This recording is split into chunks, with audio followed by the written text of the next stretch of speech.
My whole trading changed forever when I understood exactly how to trade supply and demand. So in this video, I'm going to be going over an entire breakdown of exactly how to find and pinpoint your entries using both supply and demand areas. So everything I do comes down to the simple triple X model. I trade with one fair value gap, I look for one entry, and I use one confirmation model every single day. And it all comes down to a simple line or rectangle of support or resistance, right? So if you're struggling with psychology or you need a simple edge you can execute mechanically and repeatably every day without letting your emotions get in the way, then this video is going to be for you. So when you're approaching the markets, what you need to understand is that I use a 4-pillar approach every single day. And so this 4-pillar approach will require you to understand a couple of things, right? Where is the structural lows and where are the structural highs? So I always start off by understanding the market structure. And so to give traders some more context on this, right? We had a structural high over here, then we had a pullback, and then from here we had a structural high over here. So there is my breaker structure, right? So nice and simple, we have a structural break. And so the way that I want to, understand this is that we have, a high producing over here, we had a low, then we broke this high over here. Perfect. That is the first step to, understanding any market. Now, once we have that, what we're looking for is, if I just replay price a little bit, right? I'm going to be going over a little bit of a price action case study review. I want all the traders on the S&P 500 to go and review. This is the 7th of August. So once you have that in place, we want to understand our dealing range. And so our dealing range is the most recent low to the most recent high. And so the way that I like to explain this to traders is that all of this is internal structure. You need to understand where the most recent high and low is, so you can then understand the premium and discount, and then you want to be choosing the right fair value gap. And so this video is going to be dedicated towards choosing the right fair value gap. So let's just kind of mark this out. So we have this structural low down here, and we have this structural high up here. So this is our dealing range. So anything in between this dealing range is indeed internal structure, and you really want to be ignoring the internal structure, right? It's just noise. You want to ignore the internal structure, right? So that is step number one. So I'm just going to mark this out. Step number one is structure or market structure. Step number two is the dealing range, right? So step number two is the dealing range. So what is the dealing range? The dealing range is what I just showed you, right? It is the most recent low to the most recent high, just like that, right? Just from here to here. Most recent low to the most recent high, right? What is step number three? Step number three is PD arrays. And so the PD arrays, or the premium and discount arrays, simply represent two sections of the dealing range, right? It represents the discount and the premium, right? So look at how I've done that. The fib tool is used and abused by almost every trader I've seen, right? So if you're not using premium and discount to understand where your fair value gaps are, you're not really trading.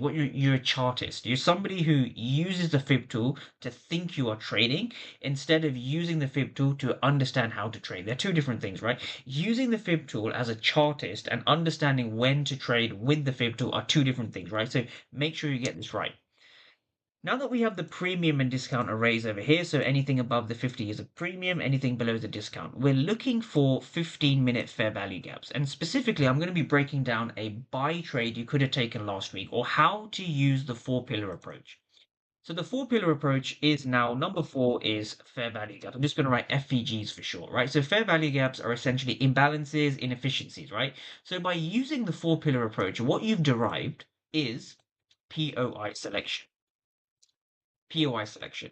And so POI selection is the bread and butter as to how I trade, right? So you may have heard me talk about the triple X model. So the POI selection is where to trade from. Then you need to know what to look for, right? Which is basically buyers and sellers. And then you need to know why the markets move up and down, right? So the number of traders who don't know why the market moves up, in this case, we're going to be going over a buy trade. Why does the market move up? And more importantly, why are you pressing the buy button, right? What gives you confidence to press that buy button? We're going to break this all down. So let's kind of break this down. So we have POI selection over here. So how do you form a POI? Nice and simple. So now notice how this is the 50% area. We're below the 50%. So we've come into a discount. And so how do I form my POI? So I want every trader to understand what a fair value gap is. And so this here is essentially the fair value gap, right? So the fair value gap in this case is, you can see this wick, right? And this wick, there's a gap there, right? If you look in between the red lines, there is a gap. And so my point of interest is always the last candle before the fair value gap. Always, right? It is just going to be this candle over here. Boom. Right? So I'm going to get rid of the red lines because I don't really like them there. It's a bit confusing. This is the point of interest, and a point of interest is derived from two things. When you're choosing a POI, right, a point of interest or a POI is derived from two things. You need to know, so I'm just going to put this over here, right? So this is our point of interest. You need to know that a point of interest is essentially needs to be priced correctly. So if you're buying, your POI needs to be in the discount, and on top of that, it has to leave a fair value gap. These are the two things. Now, the third extra confluence you can use, and we're going to be going over this, is what we call PO3 alignment. PO3 alignment, right? So I didn't spell that right. So we're going to be using PO3, right? PO3 alignment. What does that mean? So let's kind of drag this over to the right-hand side. So when price comes into this POI, and that's what we're going to be breaking down now, right? So as price comes into this POI, we are going to be understanding why the market moved up. So a couple of things to understand. Whoa. A couple of things to understand here is, okay, number one, we're in the discount, right? That's the first thing. We're in the discount. And we've tapped into a fair value gap, right? We've mitigated that fair value gap on the 15-minute, which was in and around this region, right? Notice how we have a 5-minute fair value gap here as well. So yes, do I use 15-minute fair value gaps? I prefer using 15-minute fair value gaps over 5-minute fair value gaps, but you can use 5-minute fair value gaps if you want. So now that we've tapped into this 5-minute fair value gap, right? We want to understand something called PO3 alignment. So what does a PO3 alignment mean, right? So can you use the daily PO3? Can you use the 4-hour PO3? Well, the truth is you can use either depending on what you prefer. There's no right or wrong answer to this. So what we can see is we can see that this was the high of the day, right? So let me just draw that again. This was the high of the day, right? The daily opening price was here. This line's a bit faint when I'm drawing it out. So we can see the market moved up and then the market moved down. So now we're below the daily opening price. If you're below the daily opening price, what you want to understand is that the market is most likely going to give you the highest probability returns when you are taking a buy trade below the daily opening price. Okay, so when you're trading below the daily opening price, you want to be looking out for a few things, right? You want to understand this, right? You want to stack confluences in your favor, right? So we have a discount, we've tapped into a fair value gap, and on top of that, we are below the daily opening price. So we're below the daily opening price. So I'm just going to write here DOP. We are below the daily opening price. Perfect. Now, for those who are a little bit more astute with the PO3, for those who understand the PO3 a little bit more, we're going to be breaking down the 4-hour PO3, right? So the 4-hour PO3 will look like this. So you want to untick New York midnight opening price, and I'm going to show that again. This is where the PO3, again, it's the same exact concept, right? So this is the PO3 opening at 2 p.m. Eastern, right? This is at 2 p.m. Eastern. So when you're at 2 p.m. Eastern, this is the candle opening price at 2 p.m. Eastern. So I'm just going to put a red line. And so how does this actually work? So this candle will open, price will go higher, price will go lower, and we're going to tap into a key level, right? So KL. So we want to be looking for a buy trade below this candle's opening price. And this is fundamentally how the power of three works. The power of three, accumulation, manipulation, and distribution, right? The key thing that traders miss is the manipulation. Catching the manipulation essentially means you are catching the low of the candle. This is the manipulation. If the markets want to move higher, the markets will move lower to go higher. This is the whole concept of a manipulation. So I'm just going to break that down one more time. You want to be using the manipulation with order flow. We're going to come on to what that means. So let me just break this down. The markets will open, we'll have some accumulation. We're going to be focusing on the manipulation, right? And then, of course, that helps you catch the distribution. But realistically, we are looking for the manipulation, right? This here is the manipulation, right? This is the manipulation right here. So in yellow, we're looking for the low of the candle. So this, if you can calculate or if you can predict where the low of the candle is going to form, this will increase the odds of your buy trade working out, right? So you don't want to be FOMOing into positions, right? So let me give traders a few tips. First of all, you do not want to be entering anywhere here. So you do not want to be entering anywhere here. My advice to traders is you don't want to be entering at the first wick. So if you enter at the first wick, you're most likely going to take a loss, right? This is an unnecessary loss. you can miss. Now, the two ways you can prevent the loss from happening is just by analyzing your key level in a bit more detail. We had a 5-minute FVG over here. We can see price has basically filled the entire FVG. So you want to avoid losses on the first tap. So my advice to traders is to understand not to trade the first tap, right? So this is where we build psychology, we build patience, right? FOMO is for traders who don't backtest enough. FOMO is for traders who don't understand how the market works at key levels, right? We want to be buying below the candle's opening price inside of a key level, right? This blue box is the key level. This gray box is also the key level. So how are we doing that? So what we're doing now is we're looking for a change in the state of delivery. So how do you spot a change in the state of delivery? So ICT talks about CISD, right? Talks about change in state of delivery. So how do you find that, right? There's a few ways to do it. So let's just give you a little quiz here. Is it going to be market structure? Is it going to be an inverse FVG like I see some traders, using? I see a lot of traders using inverse fair value gaps. Or is it going to be something else, right? Is it going to be order flow? Or is it going to be whatever it is, a market structure shift, right? Or if I've already done market structure shift, is it going to be, I guess, the 2022 model, which I think is a market structure shift and a fair value gap, right? So you want to forget that. You want to forget this. You want to forget this because these are patterns, right? You are a sophisticated charting gambler if you don't know what's going on. You also want to forget ICT, right? What does a change in the state of delivery actually mean? It means that in this case, buyers have stepped in, buyers are in control. And so how are we going to figure that out, right? All you need to know is, are buyers in control, right? Once you come into a key level, are buyers in control? Are sellers in control? And the way this works is if you see buyers in control, you want to buy. If you see that sellers are in control, you want to sell. So in this case, buyers were indeed in control. And so how can we calculate this? How can we figure this out? So I'm just going to clear the screens up, right? Knowing if buyers are in control comes down to using the order flow. And so ICT can be boiled down to a few things. You are basically trading off a fair value gap. You want to have some kind of a PO3 alignment, and then you're trading order flow. So these are the three things that will make any ICT trader profitable. So if you're unprofitable, you want to just figure out which one of these steps you're missing, right? Are you trading without alignment, right? Are you trading without the PO3? Are you not waiting for price to come below the candle's opening price? Are you not identifying your fair value gaps and your key levels correctly? Or are you gambling on patterns? Are you not using order flow? So it's going to be one of the three things. So if you're a losing trader, just address which of those three things you are.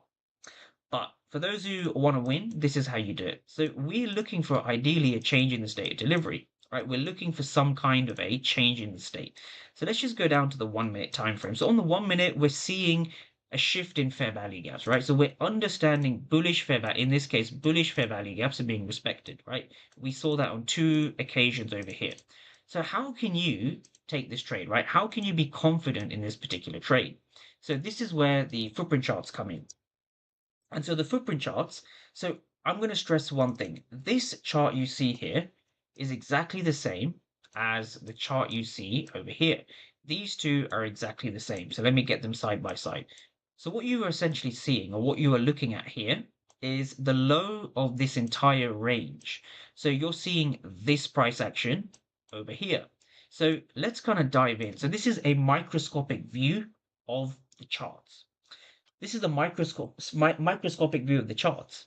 So you're looking at essentially this kind of wick and this bottom wick. So you're looking at this and you're looking at this. So what do you see over here, right? 465 for 218, right? 301 for 4. Now, the left number represents the bid. This is the aggressive sellers, right? The right number represents the ask. Those are aggressive buyers, right? Same with 301 for 4. So 301 for 4 means there's a significantly more aggressive sellers than buyers. So what that means is that sellers are aggressive, right? So at this price, so on ES, this was around whatever price point this was. So I'm just going to label the price point. All right, so the price point here was around 63. Oh, let me change that. So 63.33, right? So this was the price point, 63.33. And this was the price point over here, 63.39, 63.40, right? So 63.40 was just over here, right? 63.40.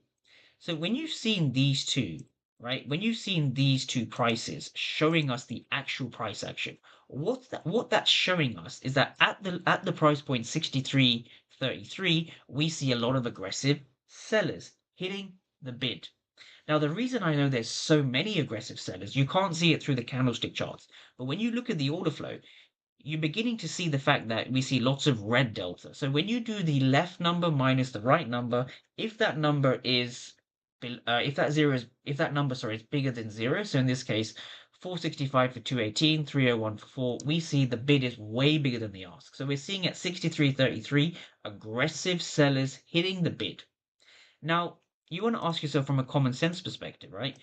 In this region, we can see aggressive sellers failing. So what this means is we can see aggressive sellers failing. This means at this price point, who is in control? Who is in control at that price point? Well, it's not the sellers. It's not those aggressive sellers. So what's happening to all the aggressive sellers at 63.33? They've been absorbed. And this is the one concept I want every trader to understand, right? So in this pattern, in this price action over here, there's no pattern or liquidity sweep or any fib tool that can help you understand who is in control. So if you don't know which fair value gap you're trading from and you don't know what to look for, good luck finding the trades, right? It's very, very difficult to explain this in any other way. And it's quite simple once you get it, but order flow is an art, just like most other things. It takes practice, takes time, takes diligence, takes a few mistakes, but they're worth it. So having a precise read of fair value gaps at the key levels is what will set you apart. So you're looking at 465 for 218, 301 for 4, and then you see the finished auctions, right? You see a finished auction here, 7 for 0, 54 for 0. You see two zeros. Again, this is at 63.33. So it's showing you the auctions have been wiped out. It is showing you buyers aren't even present, which shows you that auction has been wiped out. There's no actual trading there between the buyers and the sellers. And this is what shows us that buyers are actually in control because all these aggressive sellers failed. So what this shows us is that at 63.33, there is actually passive buyers. And these are going in with, this is what's important. They're going in with limit orders, right? There are buy limit orders resting in this zone. So all of these aggressive sellers failed, which means that limit orders, buy limit orders are present. And that is a secret behind trading ICT in the first place, right? So once you understand that, you can take a buy, a long position from here, right? And you can have your stop loss below here because you know there's a finished auction, right? You know the price action is finished trading here. You see a zero, which indicates the market is likely to reverse.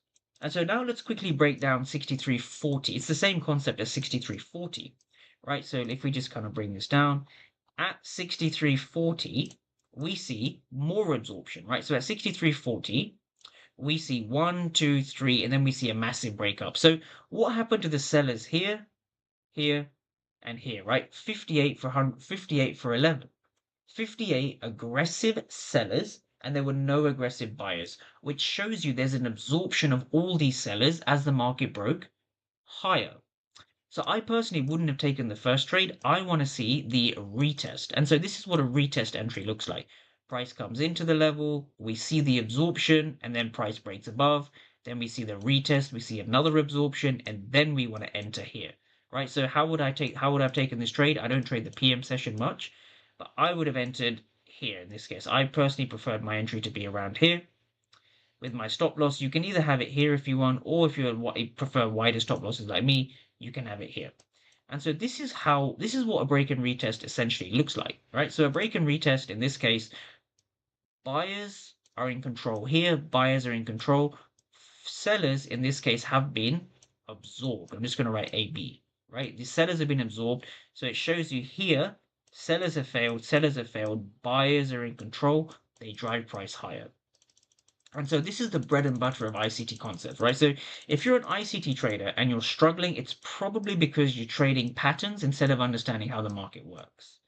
So with that being said, let's just jump up to the 5-minute. And the next question becomes, well, where do you target, right? So this trade had a lot of scope to to basically target for, right? So the last concept I'm going to finish on is this, right? If we just look at this from a 15-minute time frame perspective, right? What we can see is we can see the following. This is market structure basics. We can see price giving a high, a low, a high. We've had a retracement, and then we see the markets moving higher. So what's happened is this high created this low, and this low created this high. So you want to ask yourself, has this high created a low, right? Just stop and pause, right? Has this high created a low? This low has created a high. This is a strong structure. It's done its job. Has this high created a low? Well, it hasn't, right? It's not broken any structure. So what you want to understand is we want to target weak structures, ones that have failed to break the previous high. So once you've understood this, you can begin to understand that this trade had massive scope to the upside. And the reason it had massive scope was simply because the markets actually failed to break the previous low, right? So this high up here was your overall target. So this trade had a lot of runway, right? So let's just go back to the actual trade itself. So how would I enter this trade? I would look for a break above and I'd have my stop loss comfortably below this level because I know sellers have failed at this region. So now it's a waiting game. So if we just go back to the 5-minute, you can see this trade had massive scope, right? This trade itself, a lot of scope, right? So if we just allow price to do its thing, we can see the markets moving in our overall favor, right? And the reason why, again, is because buyers were in control, right? Buyers were in control in this region, right? So let's just see how this happened, right? Let's just play this on. Again, very, very large trade to the upside.